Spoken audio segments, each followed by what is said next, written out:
ऐसा धर्म छोड़ दिया है जिसमें जातिवाद है और जाति के नाम पर शोषण होता है। देवी देवता ने अपने ठेकेदार यहाँ बनाए हैं, वो ठेकेदार ही मेरा शोषण कर रहे हैं। अकेले मोहित यादव नहीं हैं, ऐसे बहुत सारे एससी एसटी ओबीसी और माइनॉरिटीज के लोग हैं जो कि इस सिस्टम में जाति व्यवस्था का, वर्ण व्यवस्था का शिकार हो रहे हैं। तो हिंदू एकता की बात है या हिंदू धर्म छोड़ने की बात है, तो पहली बात यह है कि हिंदू कोई धर्म है। जिसको हिंदू कहा जा रहा है वो ब्राह्मण धर्म है। अब ये बात बाबा लोग जानते हैं, बाबा लोग ये जानते हैं कि हम जिनको हिंदू कह रहे हैं एक्चुअल में वो हिंदू नहीं है, हिंदू धर्म नहीं है, एक्चुअल में वो ब्राह्मण धर्म है। जब बाबा लोग ये जानते हैं कि ये ब्राह्मण धर्म है और ब्राह्मण धर्म में ब्राह्मणों को सर्वोच्च स्थान है, तो कोई आदमी अगर ऊंचे स्थान पर बैठा है तो उतर कर नीचे क्यों आना चाहेगा? तो नमस्कार, इस वक्त हमारे साथ हैं चौधरी विकास पटेल, राष्ट्रीय अध्यक्ष, राष्ट्रीय पिछड़ा वर्ग मोर्चा। साथियों, आज का जो विषय है कि जो जातिवाद का शिकार हुए इंस्पेक्टर मोहित यादव जी का जो खबर सोशल मीडिया पे काफी तेजी से वायरल हो रहा है, उनका एक वीडियो वायरल हो रहा है जिसमें उन्होंने ऐलान कर दिया कि वो हिंदू धर्म को छोड़ देंगे। तो सर, ये जो इंस्पेक्टर मोहित यादव हैं, उनके साथ जो जातवाद हुआ, उनको निलंबित कर दिया गया। क्या कहेंगे सर इस पर आप? अकेले मोहित यादव नहीं हैं, ऐसे बहुत सारे एससी एसटी ओबीसी और माइनॉरिटीज के लोग हैं जो कि इस सिस्टम में जाति व्यवस्था का, वर्ण व्यवस्था का शिकार हो रहे हैं। क्योंकि ये जाति व्यवस्था, वर्ण व्यवस्था समाज में बाबा साहब डॉक्टर अंबेडकर ने जब संविधान सौंपा तो उन्होंने इस बात की आशंका व्यक्त की कि आज से हम लोग दोहरे जीवन में प्रवेश कर रहे हैं। एक तरफ संवैधानिक दृष्टि से, राजनीतिक दृष्टि से हम सभी लोग बराबर होंगे, लेकिन सामाजिक दृष्टि से और आर्थिक दृष्टि से जो खाई है हम लोगों के बीच में, वो इस देश के लोकतंत्र के लिए खतरा बन सकती है। ये चेतावनी बाबा साहब डॉक्टर अंबेडकर ने दिया और कहा इसको समय रहते जल्दी से जल्दी इसको समाप्त करना चाहिए। क्योंकि एक व्यवस्था देश में एक लंबे समय से, वर्ण और जाति की व्यवस्था लंबे समय से चली आ रही है। आदमी आदमी में, इंसान इंसान में भेद करने वाली, इंसान को ऊंच और किसी इंसान को नीच घोषित करने वाली और उनके साथ जाति के आधार पर, जन्म के आधार पर भेदभाव करने वाली जो व्यवस्था है वो एक लंबे समय से समाज में व्याप्त है। अंग्रेज चले गए, मुगल चले गए, अंग्रेजों और मुगलों से पहले ब्राह्मण इस देश में आए थे, तब उन्होंने ये व्यवस्था बनाई थी। तो ये व्यवस्था एक लंबे समय से चली आ रही है, तो ये व्यवस्था समाज में है। अब जो संविधान लागू करने वाली ताकतें हैं, जिनके हाथ में ताकत है संविधान को लागू करने की, जो सबको बराबर का अधिकार देता है, अगर वो ईमानदारी से काम करें तो इस प्रकार का भेदभाव ना हो। लेकिन जो तमाम लोग जो सरकारी संस्थाओं में बैठे हैं, संवैधानिक संस्थाओं में बैठे हैं और पॉलिटिकल क्षेत्र में जो तमाम लोग हैं, वो उसी जाति व्यवस्था, वर्ण व्यवस्था के पोषक लोग हैं। इसलिए एक विभाग का मामला नहीं है, हर विभाग में ये मामला चल रहा है। तो ये बहुत बड़े पैमाने पर है। ये नियुक्तियां करने से लेकर, डिपार्टमेंट के अंदर प्रमोशन से लेकर और डिपार्टमेंट के अंदर जो कामकाज होता है उसको लेकर अगर आप अध्ययन करेंगे तो आपको पता चलेगा ये हर जगह विद्यमान है। कोई मुद्दे, कोई बहुत मुखर आदमी होता है तो वो अपनी बात लोगों के सामने रखता है, उसके अंदर साहस होता है अपनी बात लोगों के सामने रखने का और इस सिस्टम का विरोध करने का, तो ये बात सबको पता चलती है। लेकिन बहुत सारे लोग ऐसे हैं, लाखों की संख्या में कर्मचारी अधिकारी लोग ऐसे हैं जो कि इस व्यवस्था से पीड़ित है, उनके साथ भेदभाव होता है, लेकिन वो साहस नहीं जुटा पाते कि वो इस बात को लोगों के सामने आकर कहें, इसका विरोध करें, तो वो साहस नहीं जुटा पाते। कुछ लोग ही हैं जो साहस जुटाते हैं, इसकी वजह से ये सारी बातें लोगों के सामने आती है। लेकिन ये सिस्टम में व्याप्त है और सिस्टम में इसलिए व्याप्त है कि देश की सत्ता और व्यवस्था पर और सरकारी संस्थानों पर लगभग जो उच्च पद हैं उन पर उन्हीं लोगों का कब्जा है जिन लोगों के पूर्वजों ने इस देश में जाति व्यवस्था, वर्ण व्यवस्था बनाने का काम किया। वो नहीं चाहते कि इसके आधार पर जो भेदभाव है वो खत्म हो।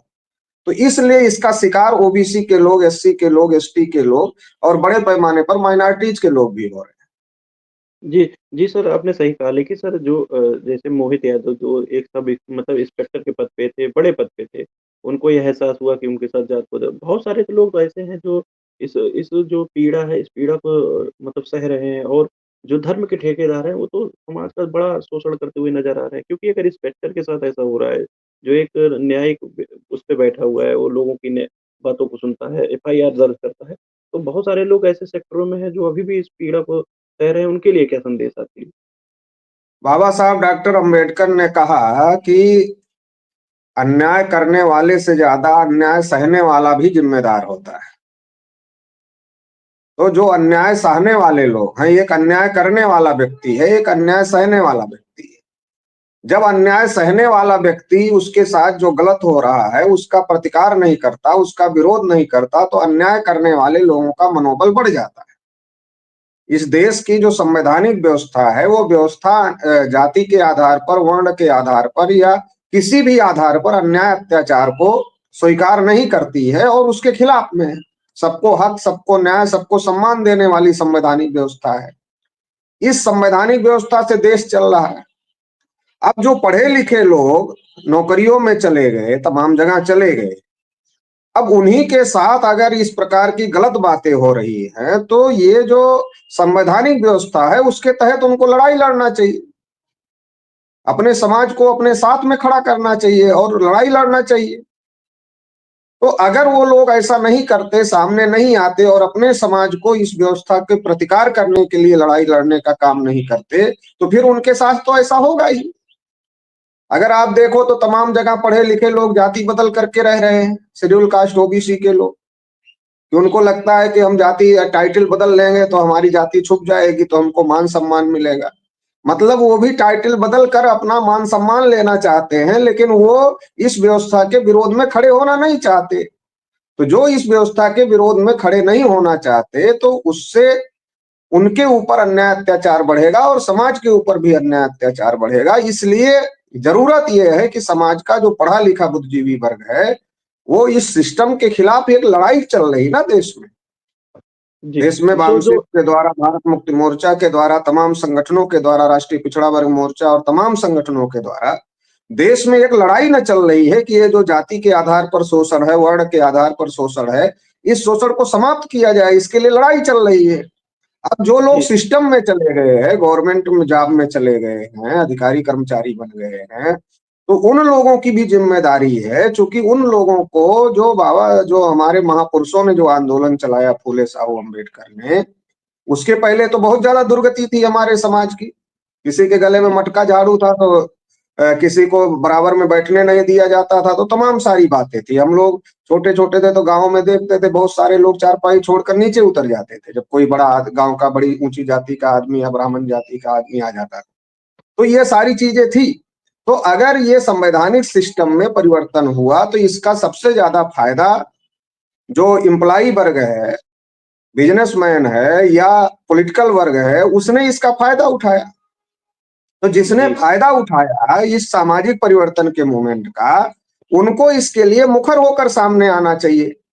डरने की कोई जरूरत नहीं है। अगर वो मुखर होकर सामने आते हैं तो आज समाज में इन चीजों को लेकर बड़े पैमाने पर चेतना है, लोग उनके साथ खड़े होने के लिए तैयार हैं। जी। सर जो हिंदू एकता की बात करते हैं, जैसे बागेश्वर धाम जैसे लोग हिंदू राष्ट्र की बात करते हैं और धर्मांतरण के खिलाफ में है, तो जो जिस मोहित यादव की बात हम कर रहे हैं, जिनके साथ ये जातवाद का शिकार हुए वो अपने विभाग में, तो धर्म ये ऐसे बाबा लोग क्यों इस सिस्टम के खिलाफ में आवाज़ क्यों नहीं उठाते? पहली पहली बात तो ये है कि हिंदू जो है, हिंदू के नाम पर जो हिंदू एकता की बात है या हिंदू धर्म छोड़ने की बात है, तो पहली बात यह है कि हिंदू कोई धर्म है नहीं। जिसको हिंदू कहा जा रहा है वो ब्राह्मण धर्म है। अब ये बात बाबा लोग जानते हैं, बाबा लोग ये जानते हैं कि हम जिनको हिंदू कह रहे हैं एक्चुअल में वो हिंदू नहीं है, हिंदू धर्म नहीं है, एक्चुअल में वो ब्राह्मण धर्म है। जब बाबा लोग ये जानते हैं कि ये ब्राह्मण धर्म है और ब्राह्मण धर्म में ब्राह्मणों को सर्वोच्च स्थान है, तो कोई आदमी अगर ऊंचे स्थान पर बैठा है तो उतर कर नीचे क्यों आना चाहेगा, बराबरी में क्यों आना चाहेगा? तो जो ब्राह्मण हैं, जो ब्राह्मण साधु हैं, महंत हैं, और जो ये कह रहे हैं कि हिंदुओं को ये खोना चाहिए, तो वो जाति व्यवस्था के खिलाफ नहीं बोलते। और बोलते भी हैं तो छोड़ते नहीं है, केवल दिखावे के लिए बोलते। ये तो लोकतंत्र की वजह से इनको हिंदू बनना पड़ा, नहीं तो ये कब अपने को हिंदू मानते थे। ब्राह्मणों ने अपने को कभी हिंदू नहीं माना, ब्राह्मणों ने अपने को कभी हिंदू नहीं माना, तो ये तो अपने को हिंदू मानते ही नहीं। ये इस धर्म को भी हिंदू धर्म नहीं मानते। अगर ये हिंदू धर्म मानते तो अपने ग्रंथों में हिंदू लिखते, मगर किसी भी ग्रंथ में हिंदू नहीं है। तो ये ब्राह्मण धर्म है और ब्राह्मण धर्म में ब्राह्मण सर्वोच्च है। तो ये वोट लेने के लिए, ये जो हिंदू की बात है, हिंदू की बात इसलिए है कि अब मान लीजिए ओबीसी को, एससी को, एसटी को हजारों साल से प्रताड़ित किया। अब प्रताड़ित किए हुए लोगों का वोट चाहिए, तो वोट कैसे मिलेगा? तो वोट लेने के लिए हिंदू और मुसलमान के नाम पर अगर झगड़ा लगाया जाए और ये कहा जाए कि हिंदू खतरे में है, तो इससे जो है, जो एससी एसटी ओबीसी के लोग हैं उनको मूर्ख बना करके उनका वोट और सपोर्ट लिया जा सकता है, और जो बराबरी की व्यवस्था संविधान ने दिया उस व्यवस्था को कमजोर करके देश में वर्ण व्यवस्था, जाति व्यवस्था के आधार पर शासन चलाया जा सकता है, जैसा कि दिख रहा है। अगर आप नौकरियों को देखें क्लास 1 क्लास 2 की, तो कौन लोग काबिज है? वही लोग काबिज है। देश में सबसे बड़ी बात तो यह है, संविधान लागू हुए 75 साल हो गए, एक भी शेड्यूल कास्ट का आदमी देश का प्रधानमंत्री नहीं बना, एक भी शेड्यूल कास्ट की पार्टी की सेंटर में गवर्नमेंट नहीं बनी, एक भी शेड्यूल ट्राइब की पार्टी की नहीं बनी, एक भी ओबीसी की पार्टी की सेंटर गवर्नमेंट 5 साल के लिए नहीं बनी। माइनॉरिटी का तो छोड़ ही दीजिए, माइनॉरिटी तो बनी ही नहीं बनी, लेकिन जो ये ज्यादा संख्या में लोग हैं इनकी भी नहीं बनी। तो ब्राह्मणवादी वर्चस्व को स्थापित करने के लिए हिंदू और सेकुलरिज्म, ये दोनों आइडियोलॉजी ब्राह्मणों के द्वारा ही लेके चला जा रहा है। एक ब्राह्मण अपने को सेकुलर कह रहा है, दूसरा ब्राह्मण अपने को हिंदू कह रहा है। इनका इस वर्ण व्यवस्था, जाति व्यवस्था को खत्म करने का कोई मकसद नहीं है। अगर हिंदू की बात कर भी लिया जाए तो हिंदू को सबसे ज्यादा नुकसान कौन पहुंचाया? जिसने वर्ण व्यवस्था बनाया, जिसने जाति व्यवस्था बनाया, जिसने ऊंच नीच बनाया, जिसने भेदभाव बनाया, ये सारी चीजें मानते हुए हिंदू एकता की बात करते हैं। जी जी। नहीं, आप जाति के भी हो, आप नीच भी हो, आप अछूत भी हो, आप सब कुछ भी हो, लेकिन फिर भी आप हिंदू हो। हम हिंदुओं को एक रहना चाहिए। आप हमारे बराबर नहीं उठ सकते, आप हमारे बराबर नहीं खा सकते, आप हमारे बराबर नहीं बैठ सकते, लेकिन फिर भी हम आप हिंदू। हमारी सरकार होगी तो हम 69,000 शिक्षक भर्ती करेंगे, आपका हक खा जाएंगे, लेकिन फिर भी आप हिंदू हैं, आप हमको वोट दीजिए। तो ये जो तरीका है कि हम आपके साथ अन्याय अत्याचार करते रहेंगे लेकिन फिर भी आप हिंदू हैं और हिंदू एकता बनाए रखिए, तो ये तो मूर्ख बनाने का काम हो सकता है। इससे ज्यादा कुछ हो नहीं सकता, इसमें कुछ ईमानदारी की बात नहीं है।